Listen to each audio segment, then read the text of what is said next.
باب افضل الصدقہ، بہترین صدقے کا بیان۔ الفصل الاول عن ابی ہریرہ وحکیم بن حزام قال قال رسول اللہ صلی اللہ علیہ وسلم خیر الصدقۃ ما کان عن ظہر غنى وابدأ بمن تعول، رواہ البخاری ورواہ مسلم عن حکیم وحدہ عن ابی ہریرہ، ابو ہریرہ رضی اللہ عنہ سے روایت ہے، وہ حکیم بن حزام اور حکیم بن حزام سے، قالا دونوں نے کہا، قال رسول اللہ صلی اللہ علیہ وسلم کہ رسول اللہ صلی اللہ علیہ وسلم نے فرمایا، خیر الصدقۃ بہترین صدقہ، ما کانا جو ہو، عن ظہر غنى بے پروائی کے ساتھ، وابدأ اور شروع کرو، بمن تعول ساتھ اس کے جن کی کفالت تم پہ واجب ہے، یعنی جن کی تم عیالداری کرتے ہو۔ رواہ البخاری، اسے بخاری نے روایت کیا، اور رواہ مسلم اور اسے مسلم نے روایت کیا، عن حکیم وحدہ، مسلم کی روایت میں صرف حکیم بن حزام ہے۔ حضرت ابو ہریرہ اور حکیم بن حزام رضی اللہ عنہما کہتے ہیں، رسول اللہ صلی اللہ علیہ وسلم نے فرمایا، بہترین صدقہ وہ ہے جو بے پروائی کے ساتھ دیا جائے، اور شروع کرو اس شخص سے جس کا نفقہ تم پہ واجب ہو۔ یہاں لفظ ظہر غنى استعمال ہوا ہے۔ ظہر کا مطلب ہوتا ہے پیچھے، اور غنا کا مطلب ہوتا ہے مالدار ہونا یا غنی ہونا، یعنی جب تم صدقہ کرو تو سب کچھ نہ دے ڈالو بلکہ اپنے لیے بھی کچھ باقی رکھو۔ اور دوسرا معنی جیسے کہ یہاں ہوا ہے کہ جو بے پرواہی کے ساتھ دیا جائے، یعنی انسان جب دے تو پھر نیکی کر دریا میں ڈال، بھول جاؤ۔ ایسا نہیں کہ تم دینے کے بعد پیچھا کرنا شروع کر دو، لینے والے پر احسان جتاؤ یا اس کو اذیت دو۔ اور اسی طرح ابتدا اس سے کرو جو تمہارا قریبی ہو، یعنی جن کی کفالت تم پہ فرض ہے، اپنے بیوی بچوں سے، اپنے گھر والوں سے، اپنے رشتہ داروں سے۔ اب یہاں پر بہترین صدقہ، نمبر 1 اس شخص کا صدقہ جو دل کے اطمینان کے ساتھ خرچ کرے، دے کے بھول جائے، لینے والے کو دکھ نہ دے۔ اس کو کیوں بہترین صدقہ قرار دیا گیا؟ اس کو اچھا صدقہ کیوں کہا گیا کہ یہ اچھا صدقہ ہے؟ دیکھیے، بہترین صدقہ وہ ہے جو بے پرواہی کے ساتھ دیا جائے۔ کیوں بے پرواہی کے ساتھ دیے ہوئے صدقے کو بہترین کہا گیا؟ اور ظاہر کا معنی جیسے کہ آپ سب جانتے ہیں، پیٹھ یا پیچھے، غنن غنا کے، یعنی دینے کے باوجود پیچھے بھی کچھ باقی ہے، یہ مراد ہے اس سے۔ اور دوسرا، اگر غنا کو غنا نفس قرار دیا جائے تو اس سے مراد یہ کہ دینے کے بعد پھر آپ فقر یا محتاجی سے نہ ڈریں، جس کو دیا اس پر احسان نہ جتائیں، اور بے فکر ہو جائیں کہ ضائع نہیں ہوگا، ریٹرن آئے گا۔ ہونا تو یہ چاہیے تھا کہ سب کچھ دے ڈالنے کو بہترین صدقہ کہا جائے، لیکن یہاں یہ کہا جا رہا ہے کہ سب کچھ دے ڈالنا بہترین صدقہ نہیں۔ بہترین صدقہ وہ ہے کہ جب آپ دیں تو دینے کے بعد آپ خود محتاج نہ ہو جائیں۔ قرآن پاک میں اس کے بارے میں ایک آیت آتی ہے، کیا؟ وَلَا تَجْعَلْ يَدَكَ مَغْلُولَةً إِلَىٰ عُنُقِكَ وَلَا تَبْسُطْهَا كُلَّ الْبَسْطِ فَتَقْعُدَ مَلُومًا مَحْسُورًا۔ لَا تَبْسُطْهَا كُلَّ الْبَسْطِ، اسے روکا گیا ہے، سب کچھ دے ڈالنے سے روکا گیا ہے۔ کیوں؟ فَتَقْعُدَ مَلُومًا مَحْسُورًا، ورنہ تم خود عاجز، محتاج، درماندے، ملامت زدہ ہو کے بیٹھ جاؤ گے، خود لوگوں کے آگے ہاتھ پھیلانے لگو گے۔ اور بہترین صدقہ کون سا ہے؟ جو تم سب سے پہلے اپنے گھر والوں کے اوپر خرچ کرتے ہو۔ اب گھر والوں پہ خرچ کرنا فرض ہے، تو فرض کی ادائیگی پر اجر بھی زیادہ ہے، جیسے نفل پر بھی ثواب ہے، لیکن اگر آپ فرض نماز چھوڑ کر نفل پڑھ رہے ہیں تو نفل فائدہ مند نہیں، پہلے فرض ادا کریں۔ اسی طرح جب آپ باہر دینے لگے تو پہلے دیکھ لیں کہ گھر والوں کے پاس ہے یا نہیں۔ اب آپ سوچ رہے ہوں گے کہ وہ پھر ان صحابی نے گھر والوں کو بھوکا چھوڑ کے دوسروں کو کیوں دیا؟ بتائیے، ہر حکم کے اندر استثنائی صورتیں موجود ہوتی ہیں۔ جیسے غزوہ تبوک کے موقع پر حضرت ابوبکر نے جب سب کچھ دیا تو وہ ایک ایمرجنسی کی کیفیت تھی، اس وقت دین کے جغرافیائی سرحدیں جو ہیں ان کی حفاظت بھی مقصود تھی۔ اگر اس وقت مال خرچ نہ کیا جاتا اور بیوی بچوں اور گھر کو دیکھا جاتا تو پھر اگر دین ہی باقی نہ رہتا تو باقی کیا باقی رہتا؟ تو ایک بڑی ضرورت آ گئی سامنے۔ کچھ چیزیں ہیں جو عام حالات کے لیے ہیں اور کچھ ہیں جو خاص حالات کے لیے ہوتی ہیں۔ اسی طرح جس خاص کنڈیشن میں وہ شخص آیا تھا اس میں کہیں بھی اس کے لیے کھانا نہیں تھا، مسافر تھا، مہمان تھا، اور پھر وہ لفظ اگر آپ کو یاد ہو، اکرمی ضیف رسول اللہ صلی اللہ علیہ وسلم، کہ رسول اللہ کے مہمان کی عزت، یعنی یہ بھی ایک بہت بڑی بات ہے کہ کوئی شخص کہاں سے ریکمینڈ ہو کے آ رہا ہے، اس کے ساتھ مجھے کیسے معاملہ کرنا ہے۔ اور بعض اوقات میں بھی بھوکا، دوسرا بھی بھوکا، لیکن دوسرے کی بھوک میری بھوک سے زیادہ ہے، دو ضرورتیں سامنے آ گئی، تو پھر کیا دیکھا جائے گا؟ کس کی ضرورت زیادہ ہے، تو وہاں خرچ کیا جائے گا۔ وعن ابی مسعود قال قال رسول اللہ صلی اللہ علیہ وسلم اذا انفق المسلم نفقة على اہلہ وهو يحتسبها كانت له صدقہ متفق علیہ. وعن ابی مسعود ابو مسعود رضی اللہ عنہ سے روایت ہے قال کہا قال رسول اللہ فرمایا رسول اللہ صلی اللہ علیہ وسلم نے اذا انفق جب خرچ کرتا ہے المسلم مسلمان نفقتن کوئی خرچ علی اہلہ اپنے گھر والوں پر وہوا اور وہ یحتسبها ثواب کی امید رکھتا ہے اس سے کانت ہے لہو اس کے لیے صدقہ صدقہ. متفق علیہ متفق علیہ روایت ہے. حضرت ابو مسعود رضی اللہ عنہ کہتے ہیں رسول اللہ صلی اللہ علیہ وسلم نے فرمایا کہ مسلمان جب اپنے اہل و عیال پہ خرچ کرتا ہے اور اس سے ثواب کی توقع رکھتا ہے تو یہ بھی اس کے لیے صدقہ ہی شمار ہوتا ہے. کتنی خوبصورت بات، کتنا خوبصورت ہے یہ دین. آپ اپنے فرائض ادا کریں لیکن احسان جتا کے نہیں. اپنے گھر والوں کو دے رہے ہیں لیکن ان پہ بھی احسان نہیں. بہت سے والدین کو دیکھا گیا کہ وہ بچوں کی تعلیم پہ اگر خرچ کرتے ہیں تو جینا حرام کر دیتے ہیں ان کا. تم پہ اتنا اتنا اتنا خرچ کر چکے ہیں. ایون اپنی اولاد کے ساتھ یا بیوی کے ساتھ بھی احسان کریں تو جتانا نہیں چاہیے. اور دوسری بات یہ ہے کہ اگر بچوں پر بھی آپ خرچ کرتے ہیں اور خاص طور پر اگر ماں خرچ کرتی، کیونکہ باپ پر تو فرض ہے ہی، اس کو تو فرض ادا کرنے کا اجر ملے گا، لیکن اگر ماں محنت کر کے بچوں کو پال رہی ہے تو اس کے لیے دگنا اجر ہے، صدقے کا بھی اور قرابت داری کے حق کا بھی. اصل چیز کیا ہے پھر اجر کے اضافے میں؟ اصل بنیاد کس چیز کی ہے؟ نیت کی. آپ کوئی کام کیوں کر رہے ہیں؟ وعن ابی ہریرہ قال قال رسول اللہ صلی اللہ علیہ وسلم دینار انفقته فی سبیل اللہ ودینار انفقته فی رقبہ ودینار تصدقت به علی مسکین ودینار انفقته علی اہلک اعظمها اجرا الذی انفقته علی اہلک. رواہ مسلم. عن ابی ہریرہ ابو ہریرہ رضی اللہ عنہ سے روایت ہے قال کہتے ہیں قال رسول اللہ صلی اللہ علیہ وسلم رسول اللہ صلی اللہ علیہ وسلم نے فرمایا دینار ایک دینار انفقتہ خرچ کیا تم نے اس کو فی سبیل اللہ اللہ کے راستے میں، ودینار اور ایک دینار انفقتہ خرچ کیا تم نے اس کو فی رقبۃ گردن چھڑانے میں، ودینار اور ایک دینار تصدقت بہ صدقہ کیا تم نے ساتھ اس کے علی مسکین اوپر مسکین کے، ودینار اور ایک دینار انفقتہ خرچ کیا تم نے اس کو علی اہلک اپنے گھر والوں پر، اعظمها اجرا سب سے بڑا اجر کے اعتبار سے، الذی وہ ہے جو انفقتہ خرچ کیا تم نے اس کو علی اہلک اپنے اہل و عیال پر. رواہ مسلم اسے مسلم نے روایت کیا ہے. حضرت ابو ہریرہ کہتے ہیں کہ رسول اللہ صلی اللہ علیہ وسلم نے فرمایا کہ ایک دینار وہ ہے جو تو خدا کی راہ میں خرچ کرے، ایک دینار وہ ہے جس کو تو غلام آزاد کرنے میں خرچ کرے، ایک دینار وہ ہے جس کو تو مسکین پر صدقہ کرے، ایک دینار وہ ہے جس کو تو اپنے اہل پر خرچ کرے. ان سب میں اپنے اعتبار سے سب سے بڑا دینار وہ ہے جس کو تو اپنے گھر والوں پہ خرچ کرے. آپ سب کو ایک وعدہ کرنا ہوگا مجھ سے، سب بیٹوں والی مائیں اپنے بیٹوں کو یہ حدیث لفظ لفظ پڑھائیں گی. سب ساسیں جو اس وقت ساس بن چکی ہیں خاص طور پر بیٹوں کو یہ حدیث سنائیں گی. یہ قرض ہے آپ پر. آپ کو پتا ہے بہت سے جھگڑے کہاں سے شروع ہوتے ہیں؟ کہاں سے شروع ہوتے ہیں؟ جب مرد حضرات اپنی ذمہ داری نہیں پوری کرتے. کیوں نہیں کرتے؟ اس کے کئی اسباب ہو سکتے ہیں. اس میں ایک سبب یہ ہوتا ہے کہ بیٹا کرنا چاہتا ہے، ماں نہیں کرنے دیتی، کہتے سب کچھ بیوی کو ہی دے ڈالو گے، سب کچھ بچوں پہ خرچ کر ڈالو گے. ٹھیک ہے، اس میں اعتدال چاہیے، سب کچھ بچوں اور بیوی کے لیے نہیں، لیکن ان کی ذمہ داری پوری کرنا. اگر مائیں یہ تعلیم اپنے بچوں کو دیں گی اور بچے آگے اپنی بیویوں کا اور بچوں کا خیال کریں گے، ان کا دھیان رکھیں گے، تو اس سے فائدہ کیا ہوگا؟ گھر میں خوشی ہوگی، گھر میں سکون ہوگا، تو آپ سب کام اچھے سے کر سکیں گے. اور دوسری بات یہ ہے کہ جب اپنے گھر والوں کو چھوڑ کے دوسروں کو دیا جاتا ہے، اس سے کیا ہوتا ہے نقصان؟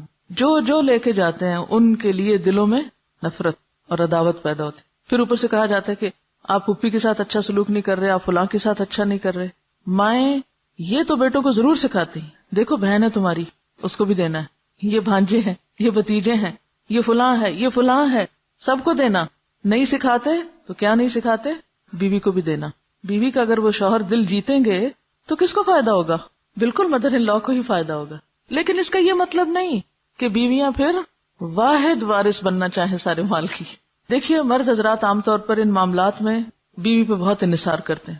وہ کہتے ہیں جدھر تم چاہو دے دو. اکثریت کو میں نے یہ دیکھا ہے, جو چاہو کرو. اب عورت کے ہاتھ میں ایک چیز آ گئی, اب ایک اور آزمائش, ہر نعمت آزمائش. اب اس پہ کیا فرض عائد ہوتا ہے کہ وہ سارا کچھ چھپا کے اپنے پاس ہی نہ رکھ لے.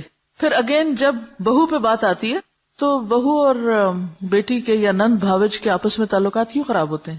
مثلا شوہر نے کچھ دیا, بہن کو نہیں دکھانا, چھپانا ہے, ساس سے بھی چھپانا ہے, اس سے بھی چھپانا ہے, اس سے بھی چھپانا ہے. اس کے کوئی وجوہات ہو سکتے ہیں, لیکن ان مسائل کو کم کرنے کے لیے اصل جو چیز چاہیے وہ دلوں کا بڑا ہونا ہے. جو لے جاتا ہے لے جائے, میرا حصہ کوئی بھی نہیں لے جا سکتا. میں نے انشور کرایا ہوا ہے, کوئی نہیں لے جا سکتا میرا. جو میرے حصے میں وہ آئے گا, اور اگر اللہ ہی نے نہیں لکھا میرے حصے میں, کسی کو دینے کی توفیق نہیں ہوگی, چاہے میں ٹکرے مار کے مروں, نہیں مل سکتا, لکھا ہی نہیں میری قسمت میں. تو اس لیے ان معاملات میں تھوڑی بے پرواہی کی بھی ضرورت, تھوڑی نہیں بلکہ بہت, دلوں کی وسعت کی بھی ضرورت ہے. شوہر رازق نہیں ہوتے, رازق کون ہے؟ اللہ. اگر وہ ہمیں دینے کی بجائے ماں کو دے رہے ہیں, بہن بھائیوں کو دے رہے ہیں, باہر کہیں دے رہے ہیں, تو اس پہ بہت جلنے کوڑنے کی ضرورت نہیں. جو آپ کا وہ آ جائے گا, جو اللہ نے آپ کے لیے لکھا ہے وہ کہیں سے بھی آئے گا. تو جب تک ہم بھروسہ اللہ کی ذات پہ نہیں کریں گے نا تو بات نہیں بنے گی. یہ قصہ سنا رہی ہیں کسی کا کہ بیٹا جاب بھی کرتا تھا, بزنس بھی کرتا تھا, جو مال کماتا تھا ماں کو لا کے دیتا تھا. عام طور پہ ایسے ہی ہوتا ہے, بچے ماں سے اٹیچڈ ہوتے ہیں, سب کچھ انہیں کو سمجھنے لگا.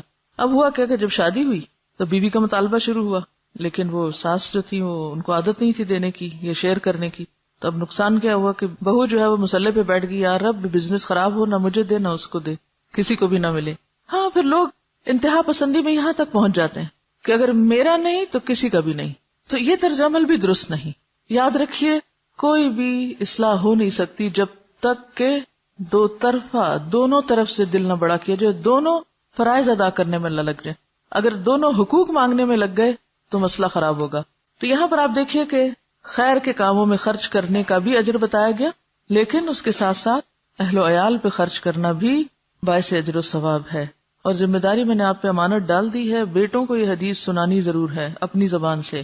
وَأَنْ ثَوْبَانَ قَالَ قَالَ رَسُولُ اللَّهِ صلی اللہ علیہ وسلم افضل دینار ينفقه الرجل دینار ينفقه على عیاله ودینار ينفقه على دابته في سبیل اللہ ودینار ينفقه على اصحابه في سبیل اللہ. رواہ مسلم. وَأَنْ ثَوْبَانَ رضی اللہ عنہ سے روایت ہے, قال کہا, قال رسول اللہ صلی اللہ علیہ وسلم کہ رسول اللہ صلی اللہ علیہ وسلم نے فرمایا, افضل دینار بہترین دینار, ينفقہ خرچ کرتا ہے اس کو, الرجل ایک شخص, دینار وہ دینار ہے, ينفقہ جسے وہ خرچ کرتا ہے, علی عیالہ اپنے گھر والوں پر, وہ دینار اور دینار, ينفقہ خرچ کرتا ہے اس کو, علی دابتہ اپنی سواری پر, فی سبیل اللہ اللہ کے راستے میں, وہ دینار اور ایک دینار, ينفقہ خرچ کرتا ہے اس کو, علی اصحابہ اپنے دوستوں پر, فی سبیل اللہ اللہ کے راستے میں. رواہ مسلم, اسے مسلم نے روایت کیا.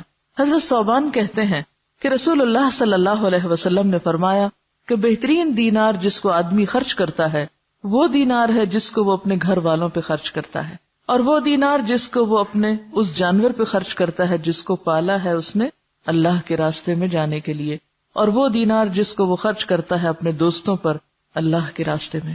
اسے مسلم نے روایت کیا. اب آپ دیکھیے کہ پھر سب سے پہلے گھر والوں کی بات ہے. گھر والوں کو مطمئن کرو, کیونکہ جب انسان گھر والوں کو مطمئن کر دیتا ہے نا تو وہ اس کے مددگار بن جاتے ہیں. جب وہ مددگار ہو جاتے ہیں تو ان سے بہتر مددگار پھر کوئی نہیں ہوتا. آپ کے لیے زندگی آسان ہو جاتی ہے. اور آپ نے دیکھا ہوگا اکثر کہ اگر گھر کے اندر چخبخ ہے, گھر کے اندر کھینچا تانی ہے, تو آپ باہر کتنا بھی سکون کا وقت گزار کے آئیں, جب تک گھر میں سکون نہیں تو زندگی بیکار ہے. گھر میں سکون لینے سے نہیں دینے سے آتا ہے.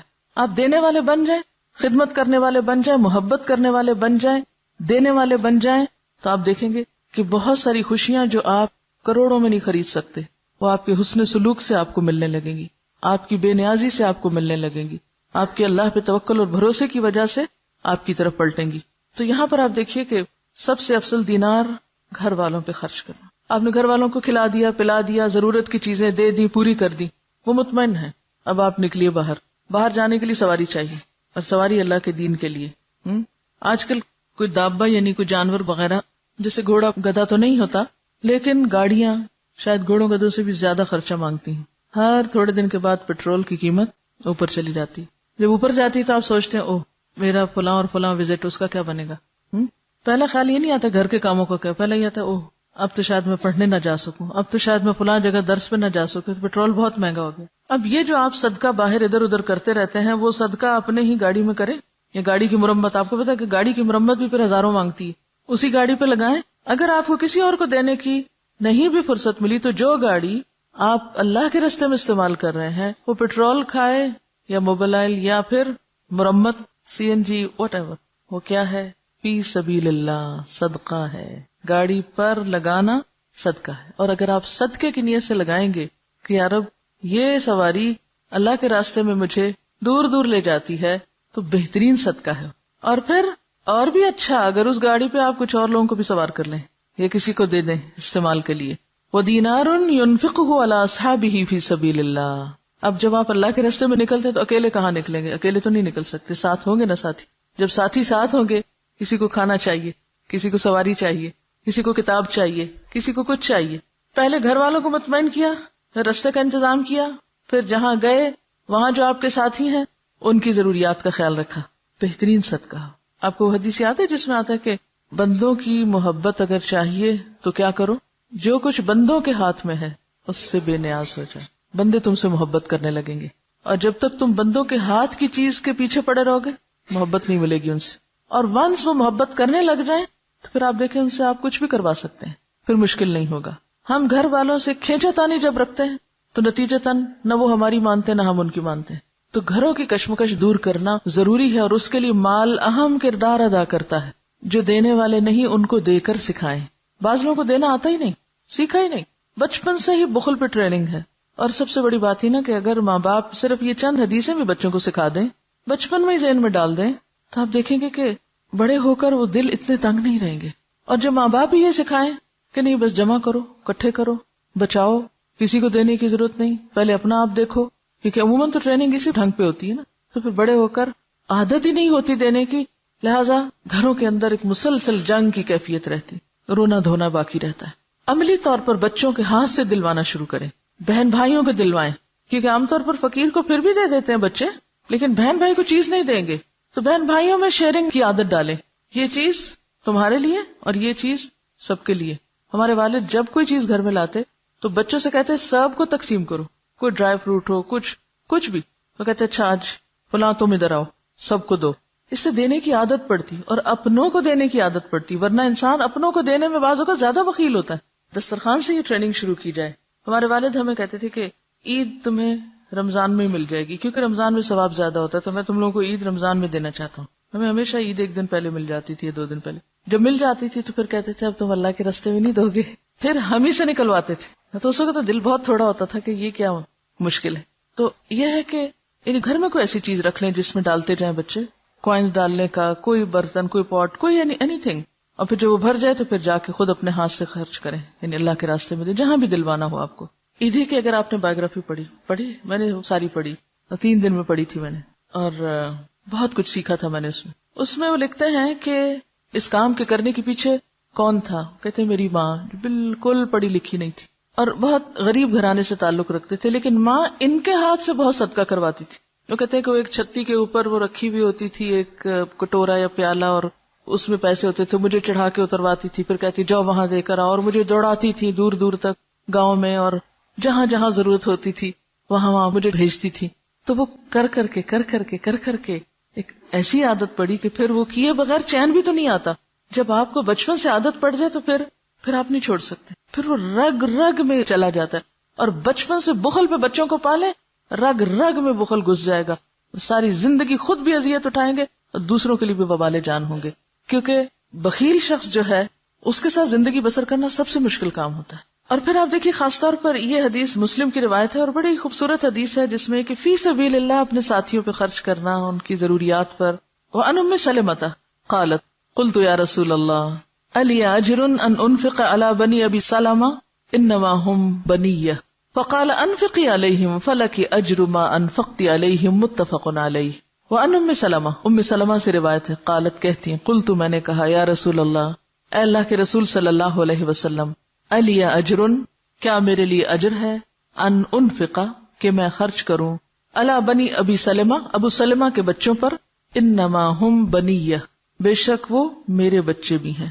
آپ کو معلوم ہے نا کہ حضرت ام سلمہ جو آپ کی اہلیہ محترمہ تھی ان کی شادی پہلے ابو سلمہ سے ہوئی تھی اور پھر وہ 4 بچے چھوڑ کر فوت ہوئے تھے اور وہ بچے اپنے ساتھ حضور کے گھر لائی تھی. فقالا تو آپ نے فرمایا انفقی علیہم ان پہ خرچ کرو فلکی اجر ما انفقتی علیہم تو تمہارے لیے اجر ہے جو بھی تم ان پہ خرچ کرو گی. متفق علیہ متفق علیہ روایت ہے.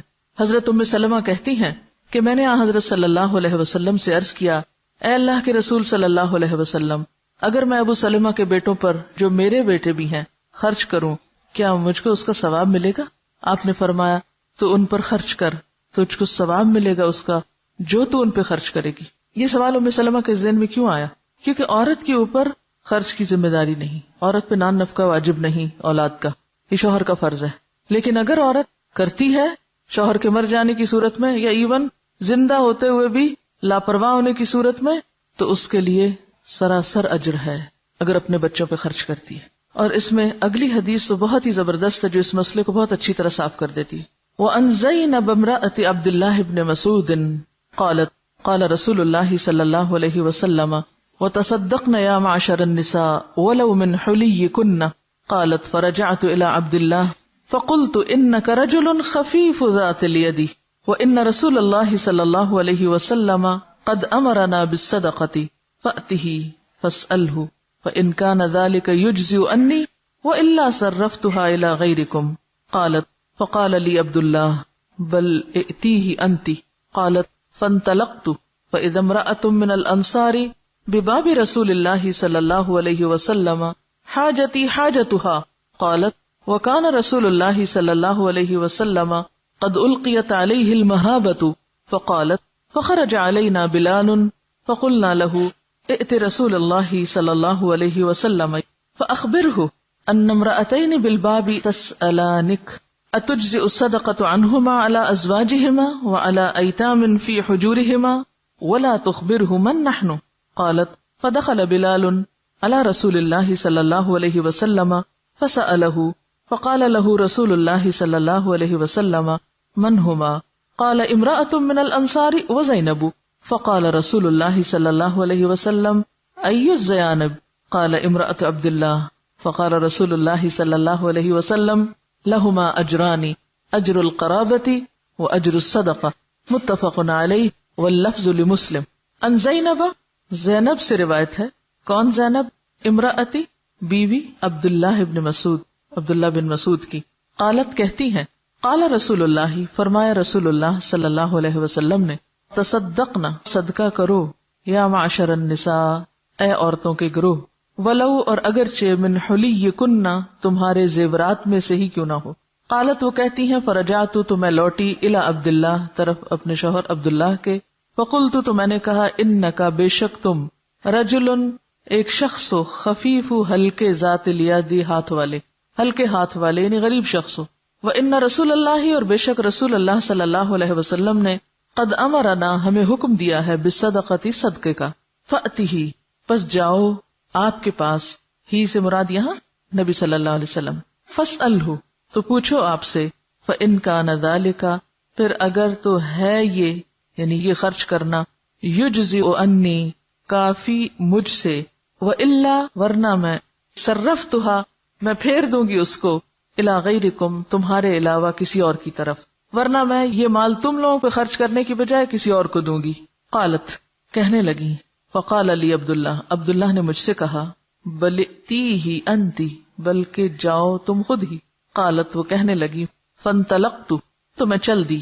فإذا امرأة تو جب ایک عورت من الانصار انصار میں سے بباب رسول اللہ رسول اللہ صلی اللہ علیہ وسلم کے دروازے پر تھی.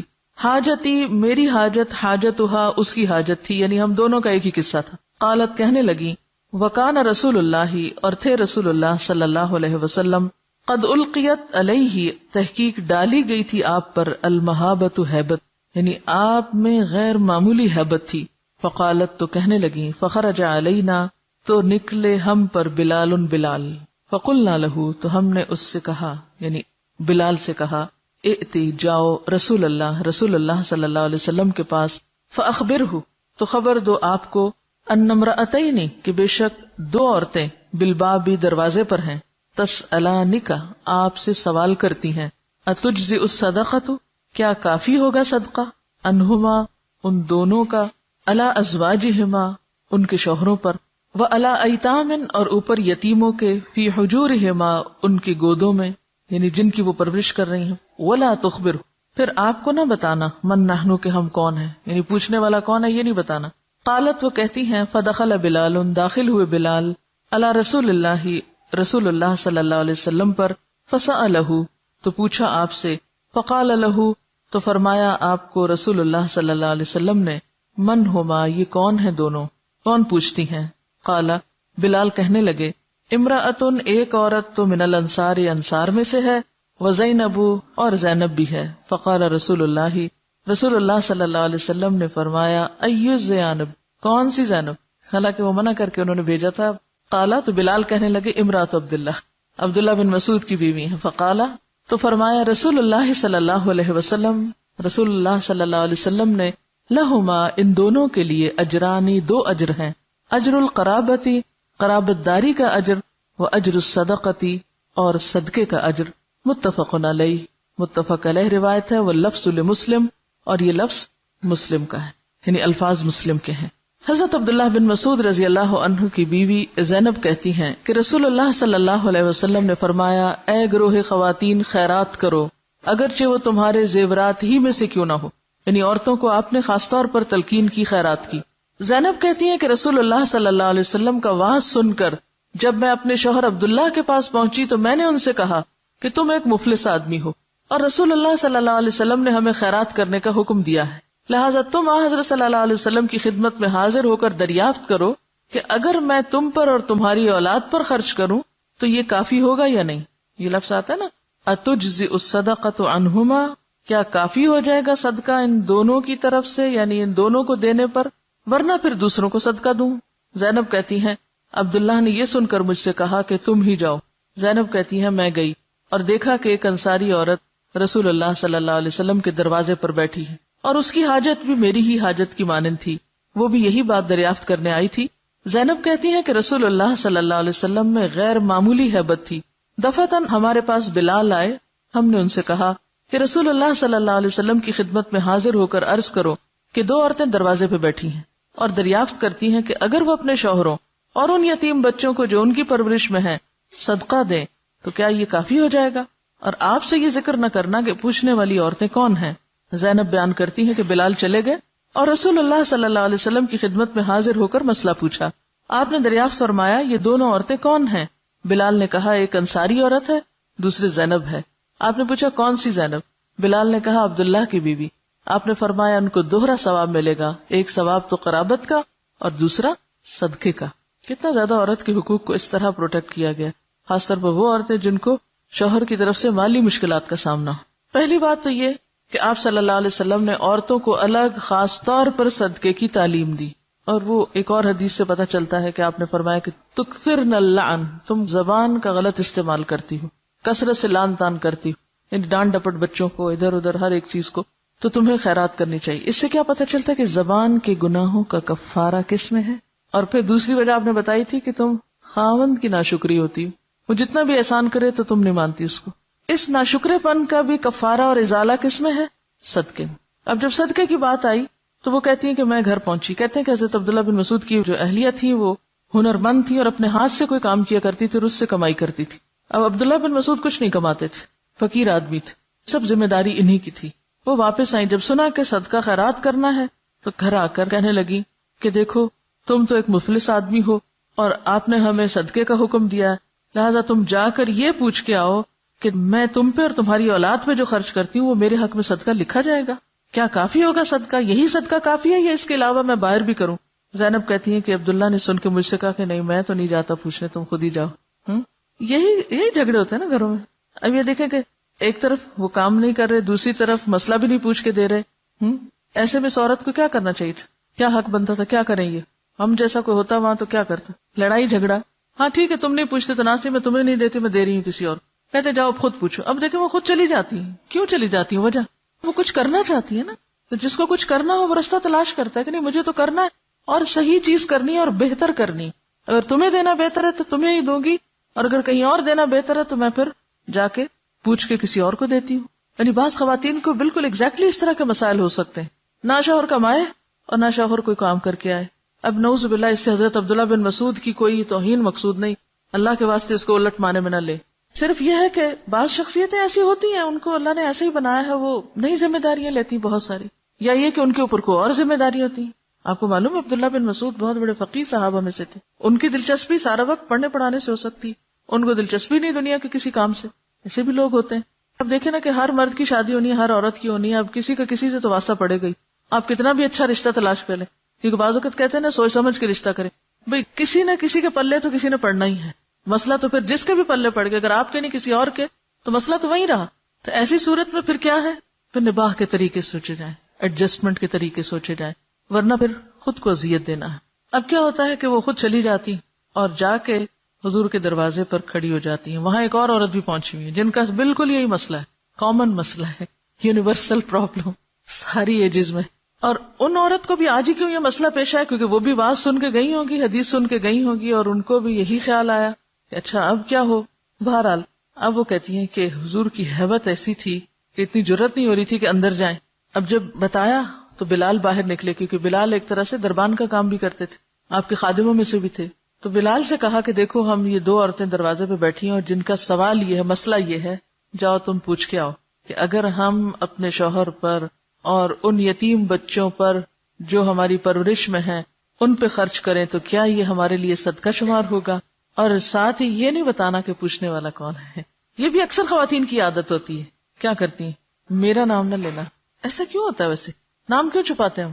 لمبا سا خط لکھیں گے مشوروں سے بھرا ہوا, آپ کی خیر خواہ. کچھ سمجھ نہیں آتی کہ خیر خواہ کہاں سے تعلق رکھتا ہے. جب تک یہ نہ پتا چلے مسئلہ ہے کس کا, تو بس کو سمجھ بھی نہیں آتا. صرف خالی مسئلہ کچھ اور ہوتا ہے, جب کانٹیکسٹ میں ہوتا ہے جس شخص کی طرف سے ہے, اگر آپ اس کو بھی سمجھ رہے ہیں تو بالکل بات اور ہو جائے. تو وہ کہتی ہے کہ بتانا نہیں. اب انہوں نے تو کہہ دیا بتانا نہیں, لیکن حضرت بلال بھلا کیسے نہ بتائیں جب حضور پوچھیں کچھ. اس سے کیا پتا چلتا ہے؟ لائلٹی, وفاداری آپ کے پاس ہے, آپ کے میسج لے جا رہے ہیں, لا رہے ہیں, تو یہ وفاداری بے حد ضروری ہوتی ہے. کیونکہ بعض اوقات آپ کہیں کام کر رہے ہیں, باہر سے لوگ آتے ہیں, وہ کیا کہتے ہیں, ان کو فیور دیا جائے اور جس کے آپ کام کر رہے ہیں اس کے وفادار نہ ہو. تو ایسے میں پھر 2 میں سے کس کا وفادار ہونا ہے آپ کو؟ مالک کا وفادار. اور جھوٹ بھی تو نہیں بول سکتے نا, کیسے نہ بتائیں. اور بتانے میں حرج بھی تو کوئی نہیں تھا, اس میں کون سی ایسی بڑی بات تھی, وعدہ بھی نہیں کیا تھا اور کوئی راز کی بات نہیں تھی. پھر اس میں آپ دیکھیے کہ آپ صلی اللہ علیہ وسلم نے کیوں اتنی تفتیش کی, یعنی کیوں اتنی تفصیل سے پوچھا. تو یہ یاد رکھیے کہ جب آپ کسی کے سامنے اپنا مسئلہ پیش کریں تو ذرا اپنا تعارف بھی ضرور کرائیں. بیک گراؤنڈ کا پتہ نہ ہو تو جو مفتی ہے وہ آپ کو ایسا جواب دے گا کہ جو آؤٹ آف کانٹیکسٹ ہوگا. بعض اوقات ہم ادھوری بات لکھ دیتے ہیں اور مفتی کو بھی آزمائش میں ڈال دیتے ہیں, اور پھر مفتی بھی آج کل آگے پیچھے کچھ نہیں پوچھتے, وہ کہتے ہیں ہماری ذمہ داری نہیں تفتیش کرنا. اور پھر آپ دیکھیے کہ سب سے پہلی مثال تو خود حضرت خدیجہ کی ہے, جنہوں نے اپنے شوہر پر خرچ کیا. ان کو کیا صلہ ملا اس کا؟ سب میں زیادہ مالدار خاتون تھی حضرت خدیجہ, لیکن انہوں نے بغیر کسی آر کے اپنے شوہر پہ خرچ کیا. اگرچہ وہ ایک مشن میں تھا لیکن پھر بھی خرچ کیا. اب آپ دیکھیے کہ اللہ تعالیٰ کی طرف سے ان کے لیے سلام آیا اور جنت میں موتیوں کے محل کی خوشخبری آئی. پھر اس کے بعد آپ دیکھیے یہ 2 خواتین ہیں جو اپنے شوہروں پہ اور بچوں پہ خرچ کرنے والی, اور ان کو کیا خوشخبری دی گئی کہ تمہارے لیے تو دگنا اجر ہے. شوہر خرچ کرے تو 1 اجر ہے, بیوی خرچ کرے تو دگنا اجر ہے, اور وہ صدقہ بھی شمار ہوگا. اسی لیے بیوی شوہر کو زکوٰۃ بھی دے سکتی ہے, جبکہ شوہر بیوی کو زکوٰۃ نہیں دے سکتا. حضرت زینب بیان کرتی ہیں کہ بلال چلے گئے اور رسول اللہ صلی اللہ علیہ وسلم کی خدمت میں حاضر ہو کر مسئلہ پوچھا. آپ نے دریافت فرمایا یہ 2 عورتیں کون ہیں؟ بلال نے کہا ایک انصاری عورت اور دوسری زینب. پوچھا کون سی زینب؟ بلال نے کہا عبداللہ کی بیوی. فرمایا ان کو دوہرا ثواب ملے گا. کتنا انکریج کر کے بھیجا, کتنا پریکٹیکل ہے ہمارا دین. وَأَن مَيْمُونَةَ بِنْتِ الْحَارِثِ أَنَّهَا أَعْتَقَتْ وَلِيدَةً فِي زَمَانِ رَسُولِ اللَّهِ صَلَّى اللَّهُ عَلَيْهِ وَسَلَّمَ فَذَكَرَتْ ذَلِكَ لِرَسُولِ اللَّهِ صَلَّى اللَّهُ عَلَيْهِ وَسَلَّمَ فَقَالَ لَوْ أَعْطَيْتِهَا أَخْوَالَكِ كَانَ أَعْظَمَ لِأَجْرِكِ مُتَّفَقٌ عَلَيْهِ. وَأَن مَيْمُونَةَ اور میمونہ بنت الحارث سے روایت ہے, یہ آپ صلی اللہ علیہ وسلم کی زوجہ محترمہ ہے, انہا کہ انہوں نے اعتقت آزاد کیا ولیدتن ایک لونڈی کو, فی زمان رسول اللہ رسول اللہ صلی اللہ علیہ وسلم کے زمانے میں، فذکرت، پھر ذکر کیا، ذالک، اس کا یعنی آزاد کرنے کے بعد ذکر کیا، لرسول اللہ، رسول اللہ صلی اللہ علیہ وسلم کو، فقالا، تو آپ نے فرمایا، لو، اگر، آتیتھا، تم دے دیتی اس کو، اخوالکی، اپنے ماموں کو، کانا، تھا، اعظما، زیادہ بڑا، لاجرکی، تمہارے اجر کے لیے، متفق علیہ، متفق علیہ روایت ہے۔ حضرت میمونہ بنت حارث کہتی ہیں کہ انہوں نے رسول اللہ صلی اللہ علیہ وسلم کے زمانے میں ایک لونڈی کو آزاد کیا، پھر انہوں نے اس کا ذکر رسول اللہ صلی اللہ علیہ وسلم سے کیا تو آپ نے فرمایا، اگر تم اس لونڈی کو اپنے ماموں کو دے دیتی تو تم کو اجر عظیم ملتا۔ اس سے دو باتیں پتہ چلتی ہیں۔ نمبر ایک کہ عورت اپنے شوہر کی اجازت کے بغیر اپنے مال میں سے صدقہ کر سکتی، جیسا کہ حضرت میمونہ نے کیا، اور آپ نے ان کو یہ نہیں کہا کہ تم نے مجھ سے پوچھے بغیر صدقہ کر کیسے لیا۔ یعنی اس معاملے میں عورت کو شوہر کی اجازت کی قانوناً ضرورت نہیں، اخلاقاً ہے ضرورت، اور خصوصاً ایسے شوہر جو ہر معاملے میں شک کرتے ہوں اور گھر میں ایک فساد ہو سکتا ہو اور وہ غلط فہمی کا شکار ہو جائیں کہ معلوم نہیں یہ کس کو دیا۔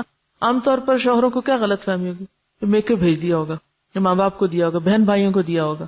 ہاں، مشکل یہ ہے کہ ہمارا جو کلچر ہے، یہ جو ہماری ثقافت ہے یہاں برصغیر پاک و ہند کی، اس میں عورت کے پاس اسلام کے دیے ہوئے حقوق ہے نہیں۔ یعنی اسلام تو دیتا ہے آپ کو حق، آپ اپنے مال میں جو چاہیں کریں، لیکن معاشرہ آپ کو حق نہیں دیتا، تو وہ کلیش ہو جاتا ہے نا پھر۔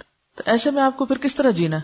صرف قانون کے سہارے نہیں جی سکتے آپ کو حکمت کے ساتھ گھر والوں کو ساتھ لے کے چلنا چاہیے۔ صرف یہ نہیں کہنا چاہیے کہ یہ جائز اور یہ ناجائز۔ عام طور پہ ایسے موقع پہ عورتیں حدیثیں سنانا شروع ہو جاتی ہیں یا آیتیں پڑھ پڑھ کے بتاتی ہیں، اس سے گھر والے اور زیادہ چڑھتے ہیں، اور زیادہ دین کو برا بھلا کہتے ہیں، دین پڑھانے والوں کو بھی ساتھ لپیٹ لیتے ہیں۔ تو اس میں سب کی خیر اسی میں ہے کہ ایسے معاملات میں حکمت کا ثبوت دیا جائے۔ دیکھیے، اختیار کا ملنا ایک چیز ہے اور اختیار کا استعمال کرنا دوسری چیز ہے۔ ضروری نہیں کہ اگر اختیار مل ہی جائے تو انسان اس کو استعمال ہی کرتا رہے، اس کو سوچ سمجھ کے اختیار کرے جس میں نقصان کی بجائے فائدہ ہو۔ دوسری بات جو یہاں بتائے گی وہ یہ کہ جب انہوں نے کر لیا تو شوہر کو بتایا، بالکل چوری چھپے ایسے کام نہیں کرنے چاہیے، شوہر سے ذکر کرتے رہنا چاہیے تاکہ کوئی غلط فہمی نہ ہو، بدگمانی نہ ہو، اعتماد میں لے کے ایک دوسرے کو ایسے کام کرنے چاہیے، خواہ آپ کے ذاتی مالی کیوں نہ ہو۔ دوسری بات، آپ نے ان کو کیا سجیسٹ کیا؟ اگر تم اپنے ماموں کو دیتی تو زیادہ بہتر تھا، کیونکہ ہو سکتا ہے کہ ان کے ماموں زیادہ ضرورت مند تھے۔ یہ کون تھی بھلا حضرت میمونہ؟ کن کی رشتہ دار تھی؟ مشہور شخصیت ہیں تاریخ کی جن کی یہ رشتہ دار تھی، خالد بن ولید کی۔ وعن عائشہ قالت یا رسول اللہ ان لی جارین فإلی ایہما اہدی قال الی اقربہما منک بابا، رواہ البخاری۔ وعن عائشہ، حضرت عائشہ سے روایت، قالت، کہتی ہیں، یا رسول اللہ، اے اللہ کے رسول صلی اللہ علیہ وسلم، ان لی جارین، میرے دو پڑوسی، فإلی ایہما، تو ان دونوں میں سے کس کی طرف اہدی میں ہدیہ بھیجوں؟ قال، فرمایا، الی اقربہما، ان میں سے جو زیادہ قریب ہے، من کی، تجھ سے، بابن، دروازے میں، رواہ البخاری، و بخاری نے اس کو روایت کیا۔ حضرت عائشہ کہتی ہے کہ میں نے حضرت صلی اللہ علیہ وسلم سے پوچھا کہ اے اللہ کے رسول صلی اللہ علیہ وسلم، میرے دو ہمسائے ہیں، ان میں سے کس کو ہدیہ بھیجوں؟ حضرت ابو ذر کہتے ہیں کہ رسول اللہ صلی اللہ علیہ وسلم نے فرمایا، جس کا دروازہ تمہارے دروازے سے زیادہ قریب ہو۔ اس سے کیا پتہ چلتا ہے؟ فالاقرب الاقرب وابدأ بمن تعول، ہمیشہ جہاں آپ رہتے ہوں آپ کے قریب والوں کا حق آپ پر زیادہ ہے۔ کیوں؟ اس کی حکمت بتائیے مجھے، کیا حکمت ہے اس میں؟ قریب والوں کا حق کیوں زیادہ ہے؟ پڑوسی کا حق زیادہ، اور پڑوسیوں میں بھی جو زیادہ قریب پڑوسی ہے یا پھر رشتہ دار ہے، دوسری طرح کی قرابت ہے، کیوں؟ وائی؟ یہ اتنا امپورٹنٹ کیوں ہے؟ دینا بھی آسان ہے، ہمارے پاس جو کچھ ہے اس کی ساری انفارمیشن بھی ان کو ہوتی ہے اور وہ نظر بھی اس پہ رکھتے ہیں، اور اگر آپ نہیں دیتے تو ان کے اندر حسد اور بغض پیدا ہوتا ہے اور اس کے نتیجے میں تعلقات بھی خراب ہوتے ہیں۔ ہر کوئی اگر اپنے قریب والوں کا خیال رکھنا شروع کر دے، ان کی ضروریات کو دیکھنا شروع کر دے، جو کہ سب سے آسان ہے۔ ہم عموماً جب نیکی کا سوچتے ہیں تو وہ دور بیٹھے ہوئے لوگوں کا تو سوچتے ہیں، مگر جو آس پاس قریب ہی ہیں ان کو بھول جاتے ہیں۔ تو ترتیب یہی ہے، قریب سے یعنی قدم قدم قدم آگے، دائرہ پھیلائیں، لیکن ابتدا میں وہ دائرہ چھوٹا ہی ہوگا۔ اب اس کو یوں دیکھیے، آپ ایک نقطہ لگائیے، نقطے کی کیا ویلیو؟ ایک نقطہ ہے، اس کے گرد سرکل لگائیے، کریے ایکٹیویٹی، سرکل پر سرکل لگائیے، پھر ایک اور سرکل لگائیے اس کو۔ اب آپ دیکھیے کہ دائرہ وسیع ہوتا جائے گا نا، دائرہ بڑا ہوتا جائے گا نا، ہر سرکل کے آگے ایک اور سرکل لگتے، آٹومیٹیکلی دائرہ بڑھتا جائے گا۔ لیکن آپ آغاز کس سے کریں؟ قریب والے دائرے سے۔ اس میں آسانی بھی ہے، اس میں بھلائی بھی ہے کہ یہ سارے آپ کے سپورٹر ہو جائیں گے، سارے مددگار بن جائیں گے۔ یہ زیادہ آپ کے کام آنے والے بھی بن جائیں گے. اگرچہ اس نیت سے نہیں کسی کے ساتھ بھلائی کرنی چاہیے، لیکن جیسے حضرت موسیٰ علیہ السلام نے کہا تھا وَاجْعَلْ لِي وَزِيرًا مِّنْ أَهْلِي هَارُونَ أَخِي. وَعَنْ أَبِي ذَرٍّ قَالَ رسول اللہ صلی اللہ علیہ وسلم اذا طبخت مرقة فأكثر ماءها وتعاهد جيرانك رواہ مسلم.